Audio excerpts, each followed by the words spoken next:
And look, this is part of obviously a phenomenon here. I yesterday, for sort of shits and giggles, put together a LUMAscape of sort of webinar platforms.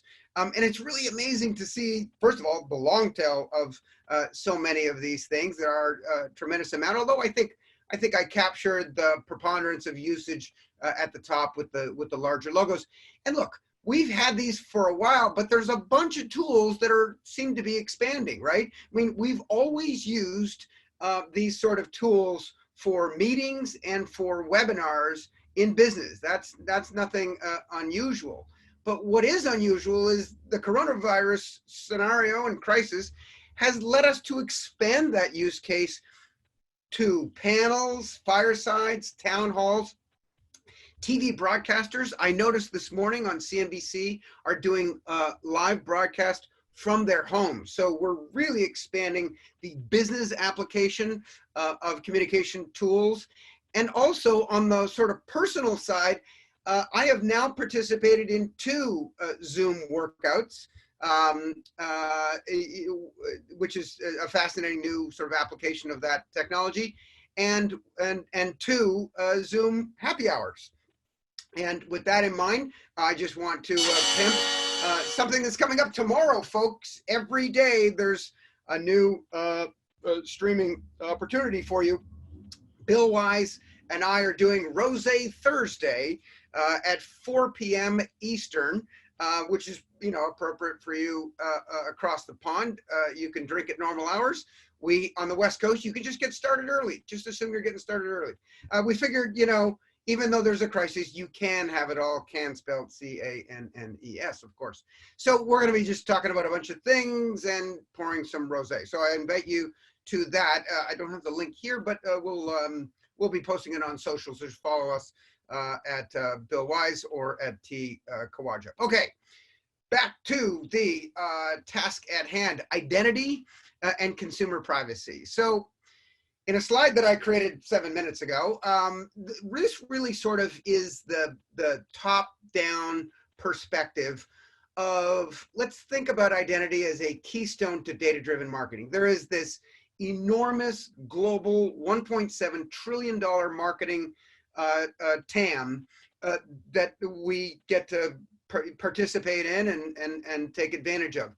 The key for data-driven marketing is that TAM, that access to consumers is addressable. And by addressable, I mean there's a data connection. So basically making that connection from the market to the addressability of it. Not only does it have to be addressable, it has to be attributable, right? If we don't know cause and effect, then the data-driven really doesn't matter. And it turns out that attribution requires one currency, and that's identity. So at the end of the day, we are really talking about the foundation, the keystone, if you will, to this $1.7 trillion market that's rapidly becoming addressable, that we're still working on aspects of the attribution, but again, centered on identity. Another way to think about it is, you know, we used to live in a world where marketing was batch process. What do I mean by that? I mean, marketers would sit down, plan out their campaigns, then sort of, you know, execute, take a look post factum, right, at how the campaign ran, collect whatever data they could in terms of performance, some of which, you know, they didn't have a tremendous amount of granularity. And then they would say, based on these results, we're going to do it differently on the next campaign. And it was very much sort of batch process. Well, that doesn't work in today's marketing cycle, which is 360 degrees. You do your planning, you immediately collect data in terms of media placement, performance, conversion. You optimize that. Of course, there's the creative ad serving. There's the actual media and other channel activation, whether that be, in the big markets like TV and digital, in email, on websites, if it's content marketing. You've got that sort of activation layer that's commonly thought of as, digital media or ad tech. Then you got to measure it, right? And only once you can measure it, you have to then apply attribution such that you're able to tell what worked and what didn't. And that attribution then feeds planning, but it doesn't feed it on the next cycle. This all happens in real time. So you get to course correct. Once you've started a campaign, you're watching it, seeing what's working, and adjusting on the fly. So those are my sort of high level points about the opportunity and the application here of identity. If you think about it, right, the supply chain is very fragmented between the principles, and the principles of marketing being the marketer, the person spending the money, and the consumer, the target, and the one for which is going to spend money on the marketer's, goods and services. And in between, in the middle of all that, is this big morass of 5,000 companies represented on now 22 official LUMAscapes and a bunch of unofficial ones. So there's a lot of fragmentation, there's a lot of complexity, and there's a lot of dynamics. When you combine those three, you get for a very, interesting space. We have noted in prior conversations that there are issues that arise, in particular in the digital channel, when you get such fragmentation and complexity and dynamics. And I would characterize these as sort of marketer-centric issues. And, we've talked about this ad nauseum, transparency issues, measurement, viewability, fraud, adverse context, the list goes on. And then there's consumer-centric issues, primarily to ad avoidance and privacy. And ultimately, this is a question of trust, right? Do we trust the supply chain, all the stuff in the middle to make sure that this is working and working properly? And look, of late, digital media has faced several challenges, right? There's enhanced scrutiny on big tech from issues ranging from platform abuse, brand safety, privacy, antitrust. You can almost hear the voices. Anybody in here a little worried about how Facebook uses your data? Freedom of speech is not freedom of reach. I think Mark Zuckerberg is the most dangerous person in the world. So we have an environment where everyone from outspoken university professors to presidential candidates, former, to comedians are talking out about the ills of big tech.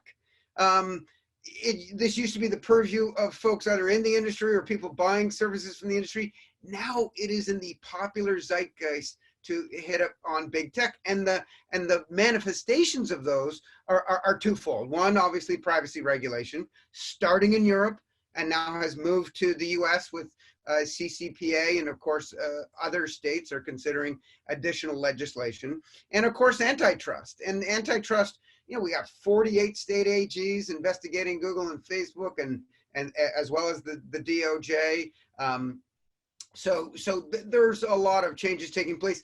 Perhaps the biggest, though, is happening from the industry itself, and that is data restrictions. Everyone from browsers to the sort of plumbing of ad tech in terms of DoubleClick and Google are effectively withholding data, putting up restrictions on data under the guise of privacy, but they have implications that are broader than that. And most notably, DoubleClick ID is going away. Chrome's announcement of cookie deprecation scheduled for 2 years from now, all of which have manifestations on this world that we will get to. And so with that, I want to see if I can turn this over to Brian Andersen, if he can unmute himself and talk through the next handful of slides. And if that doesn't work, I'll just keep going and pretend I'm as smart as Brian Andersen. I'm a pretty good actor, so that might work. Brian, you're unmuted. All right. Very good. So for those of you that joined a little late and didn't hear, kind of the law of the demo is Murphy's Law always comes into play. I guess it's the same with webinars. My home internet failed 5 minutes before this, so I am dialed in. I cannot see the slides, so I'm assuming that, Terry, you're just going to click through and just stop me if you need me to. You can't see the slides. Oh, wow. I cannot see the slides. I have our deck, or at least the last version of our deck. So anyway, the inherent ad value proposition had always been, free content or services for people's attention. That's been the trade-off. And really over the last 10 years, that's changed to attention and data. The data really being used for targeted advertising. And really the enablers for this has been the browsers. And what's been interesting to watch over the years is the change. So you had Brave as the original browser being the one that had explicit consent, meaning a consumer had to essentially turn on targeting. Otherwise, it was turned off, where all the other browsers had implicit consent or targeting turned on by default.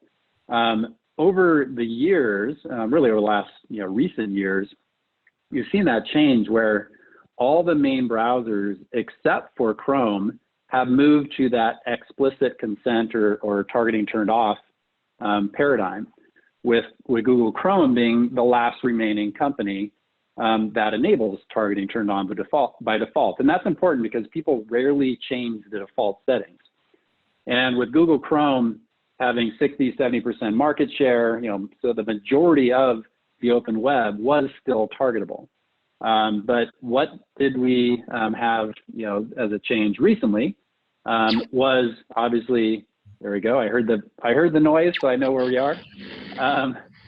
So Google Chrome, is killing the cookie. And so this is now old news, but obviously in mid-January, they announced that they are going to make third-party cookies obsolete. So in 2 years, they're going to phase out support for the third-party cookie. And instead of that, they will have the Chrome Privacy Sandbox, which they say will enable a privacy-preserving ad-supported web. So, it was interesting to watch the industry where, many people have been talking about the death of the cookie for years, but it seemed like all of a sudden, oh my God, it's now happening. And you saw a ton of press, really for weeks, and you're still seeing articles even now about this. And it's a big deal because, fundamentally, the architecture of the web that's powered targeting and measurement will fundamentally change, and one-to-one targeting in the open web will go away as we know it. And so a big unknown right now is what will really replace it. The Privacy Sandbox is what Google has conveyed will be the secure environment for personalization that also protects user privacy. And in a series of GitHub blogs, they've talked about what is going to be some of the functionality as part of this Privacy Sandbox. Number one, as they said, is conversion measurement. They recognize you cannot completely break measurement with this change. And supposedly that's something that's supposed to be defined by the end of this year. I assume we'll have working code by then.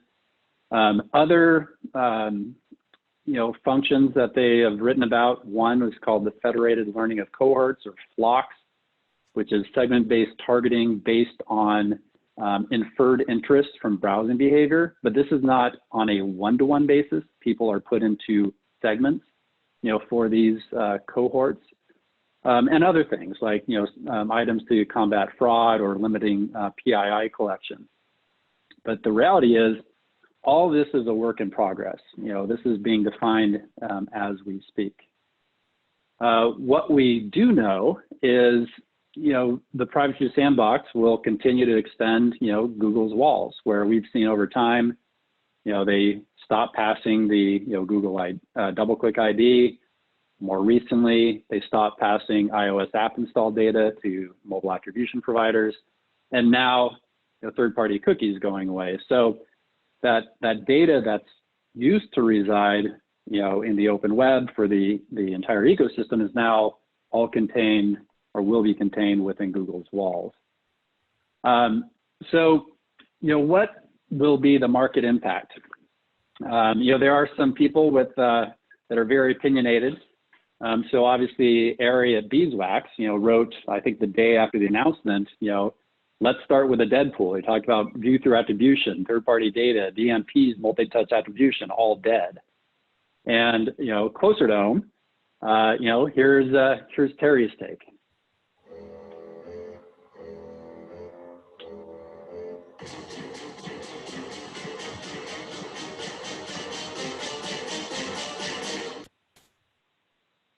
All right. Again, I could hear that, so I know where we are. But anyway, let's kind of like go away from the Chicken Littles of the world and the sky is falling and talk a little bit more about, kind of the views on the market impact. So starting with the consumers, yes, privacy will, it will be a more private environment. That's the whole purpose of this.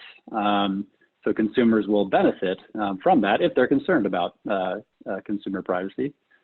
The unknown is, what's going to happen to ad-supported content? Are you going to see a bunch of publishers that people really enjoy that are ad-supported? Are they going to go away? That's the big unknown at this time. And along those lines, let's look at publishers.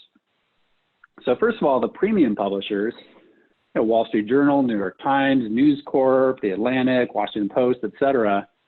These companies have been investing a lot in their systems like paywalls and subscription services and just capturing first-party data in general. These companies actually are going to do just fine, because of that. And they actually may be even strengthened because of that. The area we're concerned about is, long-tail publishers or even mid-tail publishers. And Google's own study showed that publisher ad revenues dropped 52% when ads are not targeted.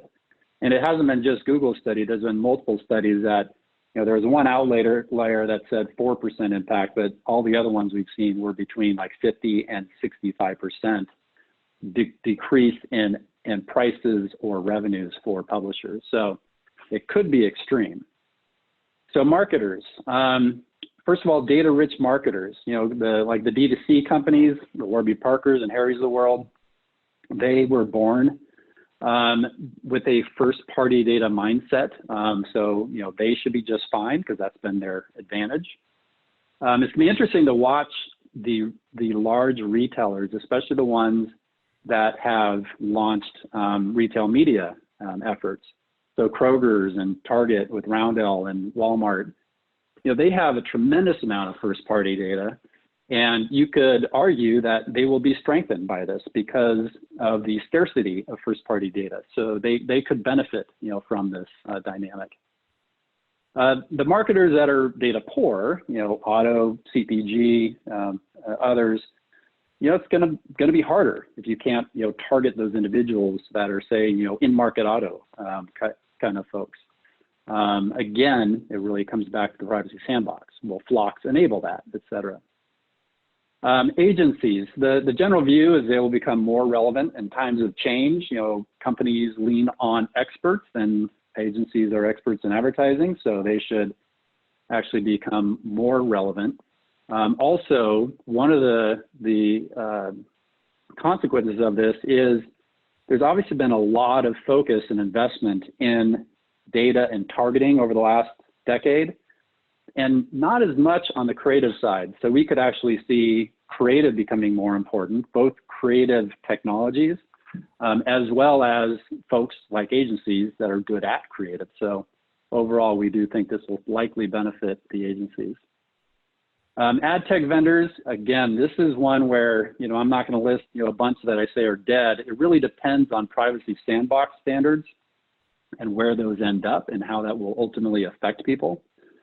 Mobile app advertising we put in here as a question mark.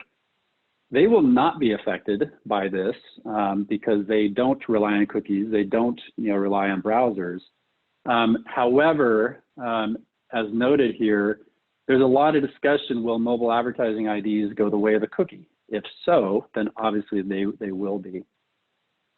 And finally, the companies that you can think of as kind of old school, more desktop-centric, web-centric, that really rely on cookies for advertising or measurement, those will obviously be impacted. But again, we just don't know by how much based on the privacy sandbox. Who will benefit? Surprise, surprise, walled gardens. You know, they have a tremendous first-party data advantage currently, and that will likely strengthen in a couple years. So as far as what should you do, one is get involved. Google has said, we want you involved to define this kind of next era of the web. And one thing you have to remember is the DOJ is investigating all of the big platform companies for anti-competitive monopolistic activities.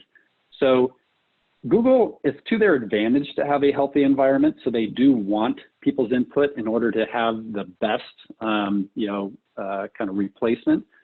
And also they have to do that because of this. You could argue that, oh, well, they're going to restrict third-party cookies because it's to their advantage from a competitive perspective.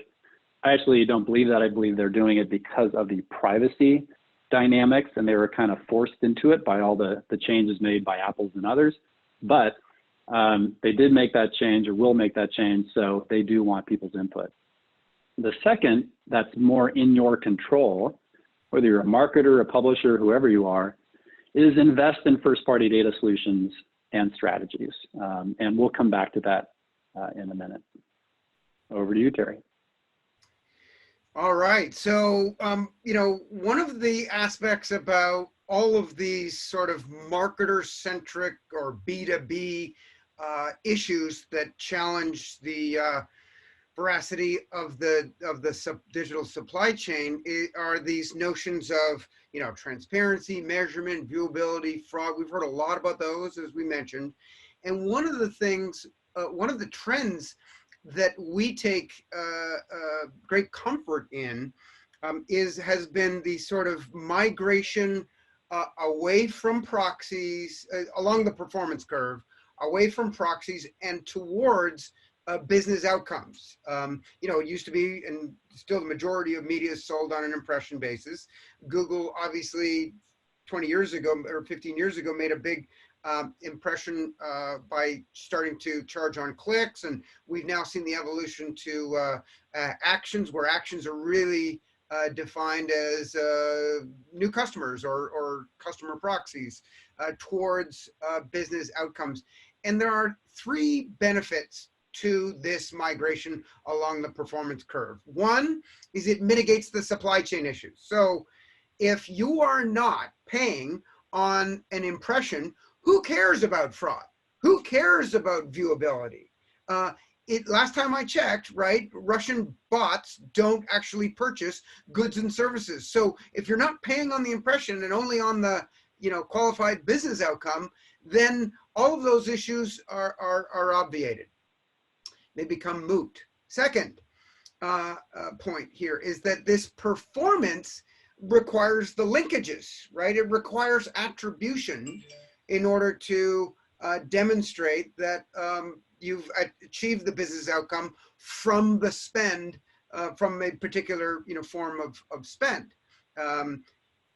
And that, of course, attribution requires identity. So as we started, it turns out identity is the kernel or the keystone, if you will, to this whole data-driven marketing world. And the third interesting aspect of this is that for the intermediary companies, and this should come as a comfort to AdTech, MarTech folks, is that it de facto increases the operating leverage of your business. What do I mean by that?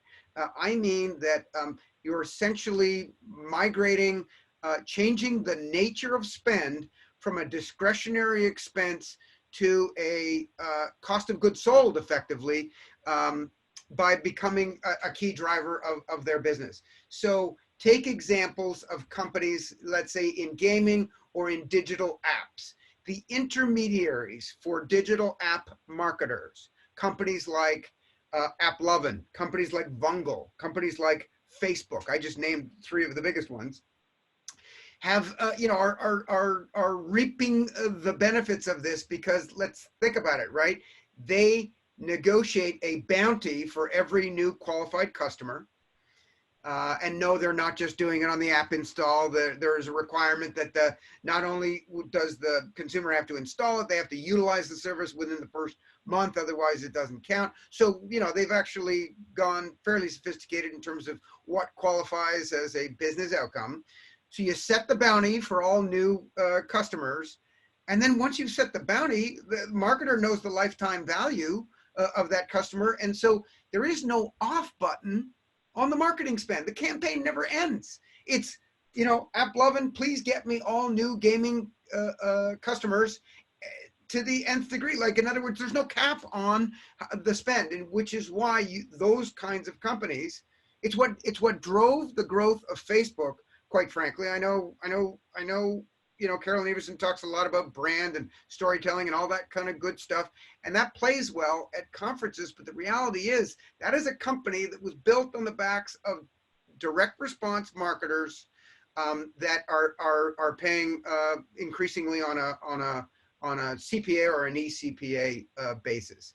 And what happens is you just have this beautiful thing where your customers are never going to turn it off if it's working, and it becomes a function of math. As long as the customer acquisition cost is set appropriately to the lifetime value of the customers, they will continue to spend, and that means your business just keeps going up and up and up.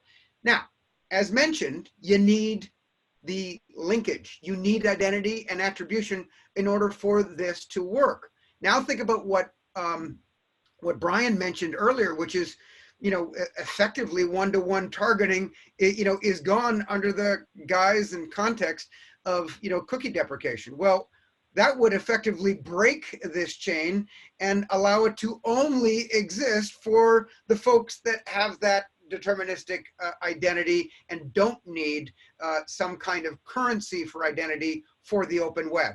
In other words, that would benefit the walled gardens because they would be the only ones who could complete that performance curve to get to business outcomes. So that's the concern, which is why we need some other form of currency, whether it's maids or fine, death to the cookie, long live, I don't know, the cracker. I don't care what the currency is, but let's figure it out, and we need to utilize it.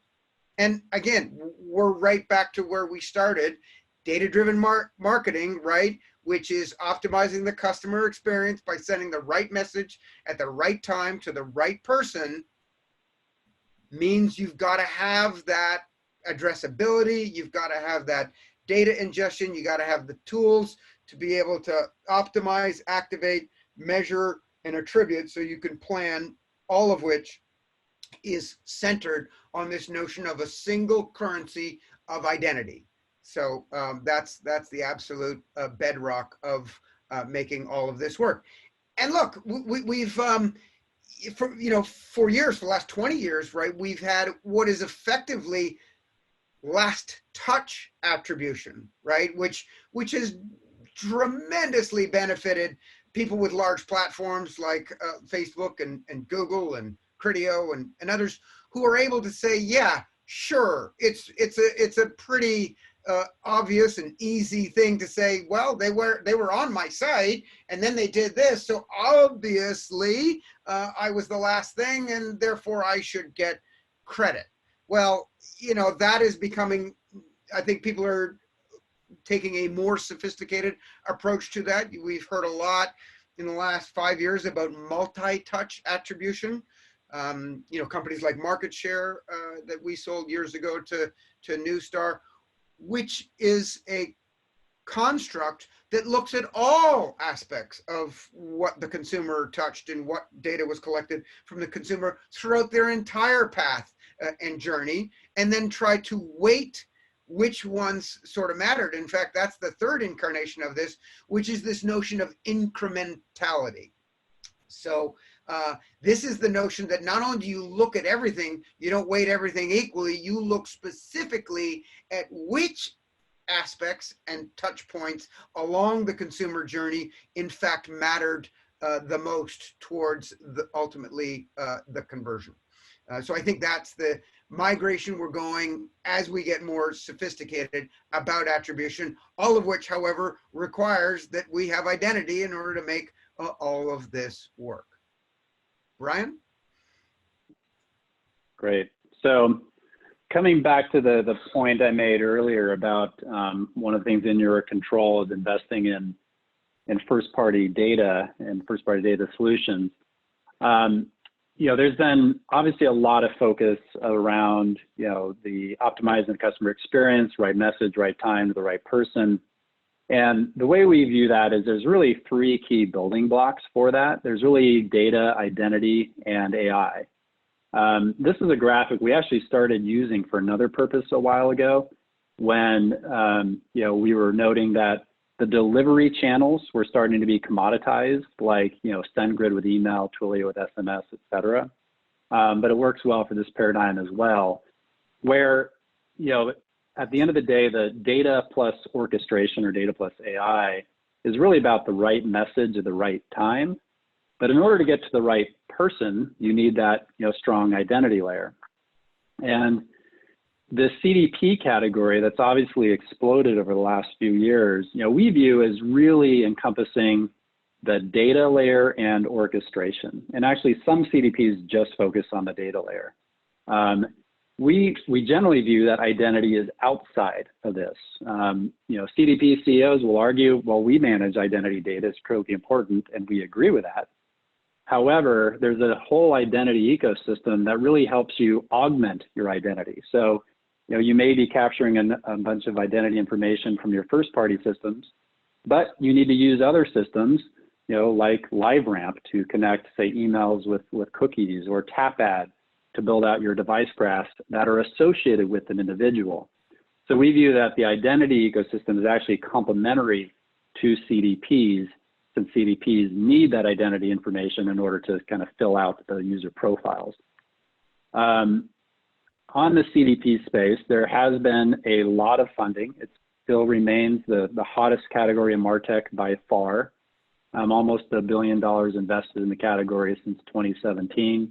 Most recently, you saw $45 million investment in Particle. But with that, there is a lot of confusion around CDPs. What are they? And we get a lot of comments about how can this company and that company be in the same category? It makes no sense. They're not even similar. And we agree. One of the areas of confusion is, I think, that there's a lot of companies being called CDPs.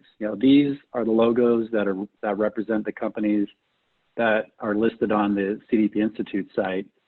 And, we focus on the space, and I look across here, and there's a whole bunch. I have no idea who they are. A lot of them are international, but there are a lot of them that we do know really well that we look at and we say, wow, that is not a CDP. Why is that on the list? So, if a company, whether you're a marketer looking to license a CDP or a buyer looking to buy a CDP, and you look at this list, where do you start? So we have started really in the last year or so using this graphic. And it's not that innovative. I mean, basically it's, you take the Gartner left to right flow chart of kind of data ingestion to creating user profile to, from that creating segments, analytics, et cetera, all the way through, decisioning and pushing out those signals to activation systems, just flipping that on its side into a architecture diagram. For whatever reason, it makes it easier to have conversations with both the companies in the category, or buyers or marketers looking at the space. So if you look at, companies and kind of where they match up, generally there are companies that, have strengths in different areas within these capabilities of the CDP stack. As an example, Segment that, about a year ago raised $175 million at $1.5 billion. So obviously a very successful company. What are they? They're really a data connector. They're really good at it. They have a whole bunch of integrations with a lot of systems, and they move data back and forth from those systems. They do have some new offerings that kind of move them up the stack, but they're really known as the data connector. On the other end of the spectrum, if you look at the kind of the top of the chart, you have companies like Evergage that we just represented in their acquisition by Salesforce, where Evergage, since their founding principle, has created profiles on each and every consumer, and those profiles are what drives the decisioning for their personalization applications. And so they definitely are a CDP with a personalization platform. But as far as the companies that are licensing them, they're looking at them as, you know, this is the best personalization platform on the market. You know, it's the #1 rated platform by Gartner, and, you know, great momentum, et cetera. And so they're generally not being bought as just a CDP. They're generally being bought as a personalization platform.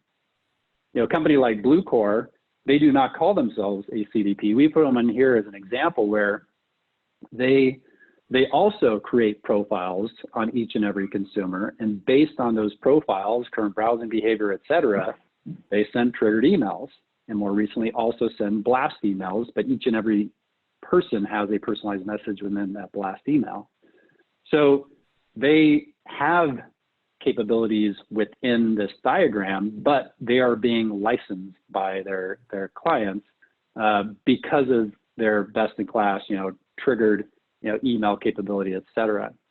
And then you have other companies that, you know, in the orange box, that when you ask them, why do you win, you know, RFPs, they point to really the kind of segmentation or more the decisioning orchestration. And so you have companies that are really strong in that kind of ML decisioning. So as far as the CDP category, you know, yes, it's confusing when you start to look at it from afar, but once you start diving into, you know, what are you trying to solve as a marketer or as a you know, strategic buyer, you start narrowing the down to the companies that really match up with what you're trying to get at. All right, last slide. So there has been, you know, a lot of acquisitions in and around identity and consumer data. It really varies, you know, across, you know, enterprise software companies, you know, marketing companies, telcos, you know, even brands, you know, with McDonald's buying Dynamic Yield. You know, so there's lots of activity. And if we boil it down, and if people ask us, which they do, hey, what do you view as some of the hottest areas across, you know, what you cover?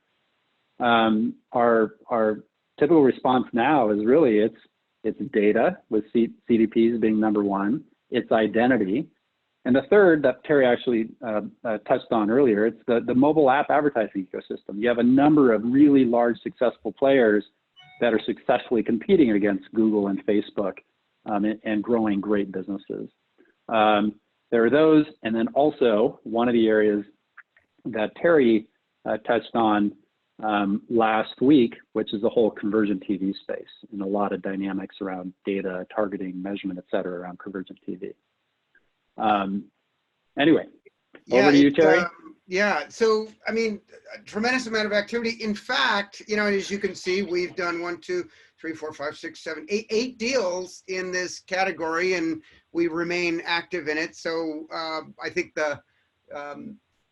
Brian was sort of being appropriately, you know, professional by saying we see a lot of activity here. When we say we see a lot of activity here, we see a lot of activity here. So you can expect this will go up already. By the way, $6 billion in total deal value just represented on this page, and as I mentioned, there's a lot more of a there. So you could, I think, expect more to take place. So that's the sort of the prepared sort of slides. We're just as a reminder, right? Next Wednesday at 2 p.m. is Comedy and Business in this work from home webinar series. And tomorrow, if you're interested, you know, Bill and I, who've known each other for 15 years, are going to be, you know, quaffing rosé in that sort of can mindset, insights and imbibe tomorrow at 4 p.m. Eastern. And now we're going to go to Q&A. Apologies again for a little bit of a late start, but I've been looking through the myriad of questions that have come in. Thank you everyone for your questions, and apologies if we won't be able to get to your specific question. But Brian, I'm gonna start with my good friend Steve Cattleman's question, which is probably kind of like the most pressing question on March the 25th, which is, that's all well and good. How does what you just said get affected by COVID-19? I mean, in terms of identity, in terms of the efficacy of these data tools, what's the implication of the crisis we're going through? The question of the day. Well, I'm an eternal optimist, so I do think that well, first of all, on a macro level, we'll get through it and we'll bounce back. So I think the good news is you look across, well, I'm answering this in the LUMA Partners M&A context. So I'll answer that way first, but then we'll answer it more generally is, a lot of the big companies that have really stable businesses, think of SaaS software. I mean, sure, their bookings will be impacted, but their revenues actually, won't be, as far as you won't see immediate declines, et cetera. So they have really strong, durable businesses, large cash balances, et cetera. They actually are looking at this as a potential buying environment. If it could, become a longer term, downturn. So I think, deal activity will happen one way or the other.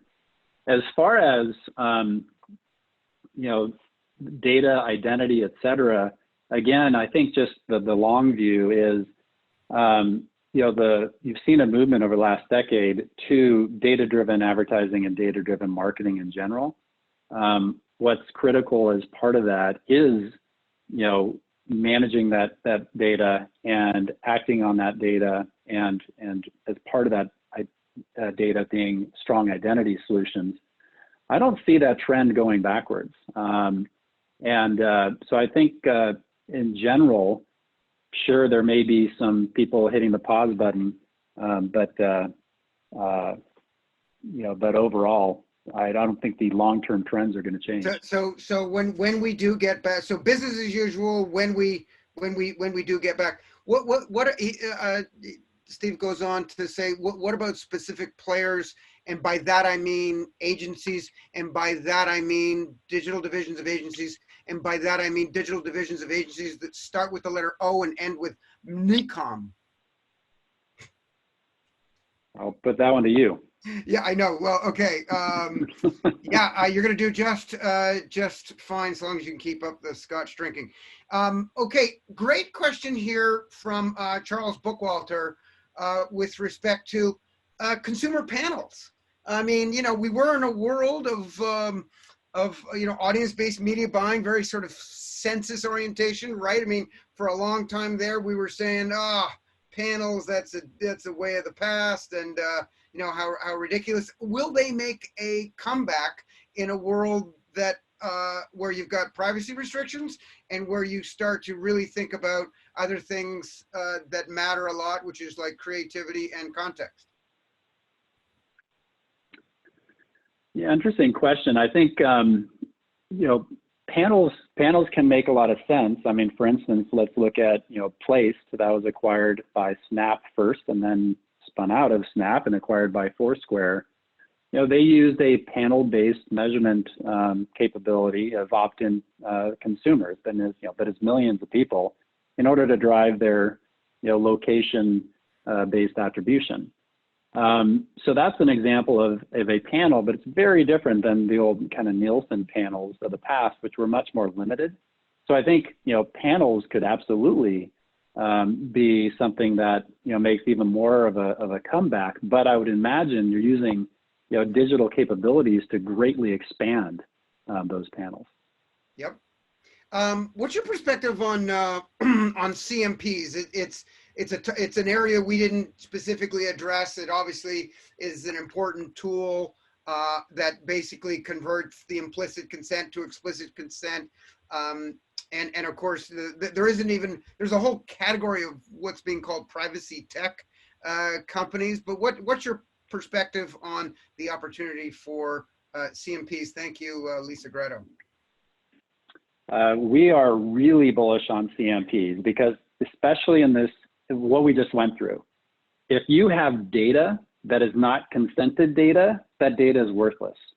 So, you need to absolutely make sure that you have the the consent attached to the data. So CMPs obviously allow that. So we think kind of consent plus data is a critical combination of capabilities. Yeah. Let's see. Jason Burke asks from Andrew Sussman, the absence of trust that we mentioned. Do we see any new ad tech specifically focused on creating trust? I tell you what, I'm not sure I could point to specific technologies. I can certainly point to efforts around some of these data co-ops that have been announced. I know, MediaMath is and LiveRamp and others have announced Source as a sort of solution set that brings greater quality protection to the supply chain. I know that the ANA have announced their own sort of version of what I forget the name of it, but an enhanced and improved sort of supply chain. So there's certainly efforts and data sharing and co-op like structures. I can't think specifically of specific technologies that address the trust world, unless you can, Brian.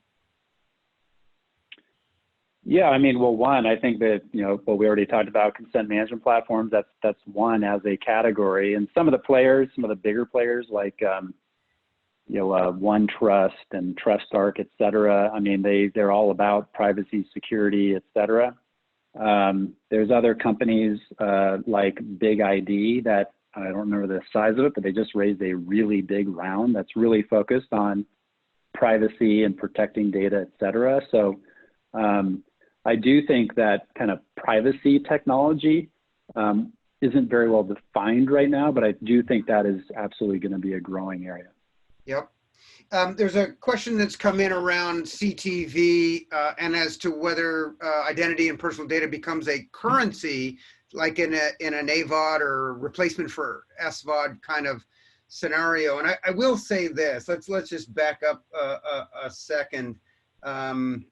By the way, to answer that specific question, I'm not bullish on this notion of data as a currency. Just I think it'll be good old Benjamins. It'll be cash that I think these publishers are going to be looking for. What they do is they will instead of a substitute for being paid, they do offer greater relevance. Witness the recommendation tools of a Netflix, if you will. That's once you're used to that, you really want to have that more often. I would, and by the way, when you buy a new TV, whether it's a Samsung or a Vizio, you'll notice that on the setup there is a consent as to data collection, and so far they're running at about 75% opt-in for smart TV data collection on smart TV. So it feels like so far consumers are seeing at least the advantage of that. I will say that in the CTV sector, remember CTV, the C in CTV is usually reserved for connected, right? Connected TV, meaning OTT streaming. We changed that. We don't like connected TV. We prefer the C to refer to convergent. So it's in our world, CTV means convergent TV because and the reason why it's convergent is because you really have to holistically look at all the 4 channels of linear, addressable linear, OTT, and digital. And, the consumer doesn't really discriminate between how they're getting their quote unquote TV, through which channel, through which device. They don't care, even though we know that across those 4 sub-channels of CTV meaning convergent TV, that there are different workflow protocols, different identity parameters. I mean, these are truly 4 different distinct channels. and yet the consumer doesn't differentiate. The marketer as well takes a holistic view on it, right? If you're trying to manage a campaign for a Ford F-150, you need to manage simple things like reach and frequency across all of those 4 subchannels of CTV. Otherwise, the person on the other end, the consumer, could be all out of whack because you can't coordinate between the left hand and the right hand across the 4 subchannels of CTV. Let's see, question came in, are brands buying an identity solutions of their own? Look, I mean, clearly McDonald's bought a personalization capability. I'm gonna go ahead and suggest that, that's gonna be a rarity. You're not gonna see, a long tail of brands buy their own technology platforms. And I think ultimately that will be an intermediary's game, because they'll keep the quality of the technology up. While I'm looking at some other questions, Brian, perhaps one thing that struck me when you showed that CDP slide with all the logos and mentioned there was, $850 million that was invested in the category just in the last couple of years, it occurred to me that that's a lot of venture capital money backing a lot of different, startups in this space. How in the world does an independent startup compete with these, massive marketing clouds that bring, heft and the ability to cross-sell and a built-in sort of, scale advantage relative to these independents? Yeah, great question. We get a lot. So obviously, Adobe, Oracle, Salesforce have all announced or released, their CDPs. And I have to imagine they'll actually, all do fairly well, selling to their, current customer base, et cetera. However, they will always kind of naturally give preference to their own systems where, other CDPs, by their nature, they are trying to integrate with every third-party system out there as far as getting the right data in from commerce data, web data, call center data, whatever it is, into their system so they can create that single view of the customer and then be able to push out the execution signals back into all the other execution systems. What's really interesting is Scott Brinker, Chief MarTech, publishes what he calls the stackies, where big marketers will publish all of the systems they work with, and there's usually many, many dozens of systems that they license. And there always is Salesforce, there's always Oracle, there's always Adobe as part of that, and then also dozens of other systems as well. And because of that, the whole premise of a CDP is to be able to ingest data from all those systems, create a single view of the customer, decision on that, and then push it back out into those systems. Independent parties actually most likely will have more focus on all those other third-party systems. That's why I actually still remain bullish on the independent players in the category. Got it. Bullish on independence. We like that. And by the way, folks, because we started a little bit late, we'll just keep going for another 10 minutes, and then we'll wrap things up. Appreciate you sticking with us. Brian Barnum asks a rather elaborate question. I'll see if I can't just summarize it. He's really getting to this notion of trying to evaluate the business efficacy of these identity management companies that use a probabilistic or sort of third-party approach to data. And one of the things, let me start off at a high level, and then Brian, you can chime in. Look, it's not like everything goes to zero, overnight. This notion of cookie deprecation and the application of third-party data. Yes, privacy constraints and legislation will accelerate what we have been describing for like 6 or 7 years now as a natural progression towards first-party data. We certainly have seen the efficacy of that manifests itself with the walled gardens. I mean, there's a reason why, Facebook will do $75 billion in revenue this year, is because it works. They have a closed loop system where they know with definition the identity of the person, and they got ample media to be able to provide intermediated solutions. So yeah, first party is better than third party. In fact, the line I like to use is first party data is to third party data as the after party is to the party. Higher quality, and more exclusive, and better conversion. Dun, dun. Hey, Terry, I'd gotten kicked off, but I am back. I'm here through Thursday. Try the veal. Okay, so you're back. Good. I was just talking about third-party data. Will we still see probabilistic approaches, especially when you're trying to build out large graphs and across devices? Absolutely. Yeah, there's no question about it. I mean, you'll never have enough, deterministic information, and probabilistic is something that can fill in information. As one example, actually, you were talking about CTV earlier. What's real interesting to watch is, some of the, cross-device companies, like a TapAd, their ID graph includes, yes, a person on their various devices, but that's matched to households. Within the household, there is the TV. And so you can have different people matched to the TVs within the household. And with CTV and the growing importance of CTV and the focus on, a consistent approach of addressing, messaging, whether that be advertising, whatever it is, to consumers, it's still, in our view, has to be a mix of deterministic and probabilistic capabilities together. There you go, folks. It's an and, not an or. Here's a question from Karthik Shankar from Group M. Larger question remains unanswered is the return on investment for marketers of their investments in CDPs. Have we seen it yet, or is this something that's on the come?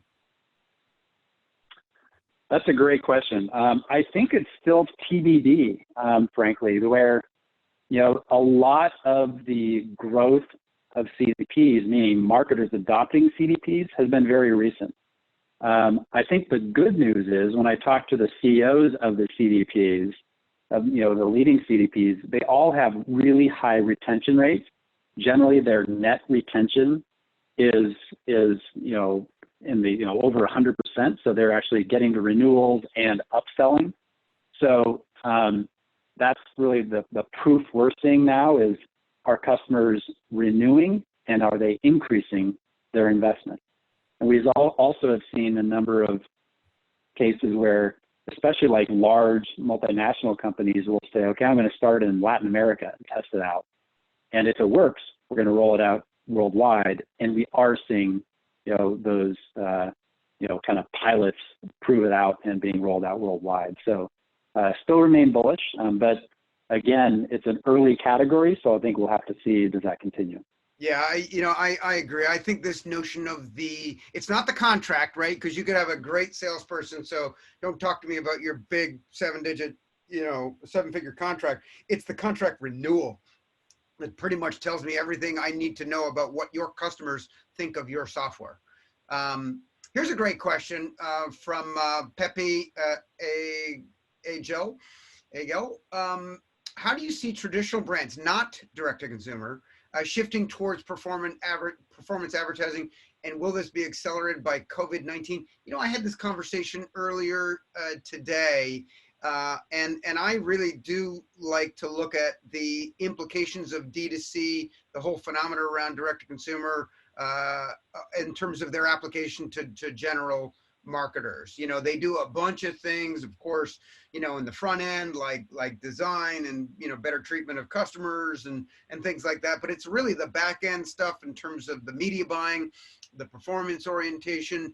And yes, I think, Pepe, I think that will have a big impact for traditional brands migrating towards performance advertising. It won't be exactly the same as some of the, DR centric folks, but yes, I think in general, we will see more and more. And actually we're seeing it from the publishers. So, Linda Yaccarino talking about business. What did she talk about in the last year in terms of an NBC solution? Business outcomes. So when you get publishers supporting it, when you get, of course, the marketers are going to want that because performance is better. But when you get publishers going along, when you get agencies pushing this, I'm a big believer in incentives. You want to see whether something's going to take off, look at the incentives. Remember when programmatic is, we're now in sort of like the 10th year of really scaled programmatic ever since, Google bought Invite Media and started scaling. That was almost 10 years ago today. And we've seen a tremendous growth in that market. Now, $70 billion, 85% of all digital is bought through programmatic. Why did that grow so fast and so virulently? It grew because, sure, you got to have the technology. We put the technology in the right hands, that is to say, in the hands of large companies that can bring scale like Google. But the third one was incentives. It grew because agencies wanted it to grow. And so they are really the gatekeepers and the ones that can make or break different technologies. In the case of programmatic, agencies which were under the gun for margin, found, it's like they got backed into a corner and they looked down and there was a loaded AK-47. They're like, yeah, look at this. I'm in the game again. So they set up, agency trading desks, and basically they found a way to charge more margin. They found a margin opportunity in promoting the growth of programmatic. And that, I believe, was a major component of it. I believe it's also why we will see broad scale adoption of CTV in the TV world, because complexity is your friend. If you're an intermediary, right? Complexity equals margin. Agencies will make more money the more we move towards data driven marketing spend, and therefore, higher salaries for people like Steve Cattleman, which will give him a bigger drinking budget, which will accrue to my benefit as well. So you see, everyone wins. Okay. Actually, one other interesting example is the Roundel business owned by Target. They rolled out a product last year that was a measurement product where it was based on TV advertising and how much actual sales they were seeing in the Target stores. So, instead of just relying on like brand lift studies, it's actually seeing increased sales. So things like that are increasing as well. I see, indeed. I see a lot of people pimping their companies to me saying, hey, mention me. That's not really the purpose of this. We love you all. Here's an interesting question from Eugene Martin. Do you know of any identity-less incrementality measurement solutions? The question was what? It's do you know of any incrementality measurement solutions that don't involve identity? That don't involve identity. Huh. I guess in theory, if you had a way to cache, well, I mean, it's going to be, it has to be identity in some way. I mean, you have to have a temporary identity. It all depends on your definition of identity, I think would be the answer. But I mean, you have to know, Steve Kettleman, by the way, is not wearing pants currently. So that's a PSA out there. I am so glad we didn't share video. I think you would have to have at least some temporary identity to sort of identify the session in order to do the interesting question. I think you'd have to have a broader discussion on that one. But good question. Yeah, it is a good question. All right, we have 1 minute remaining. Let's see if I can find any specific ones.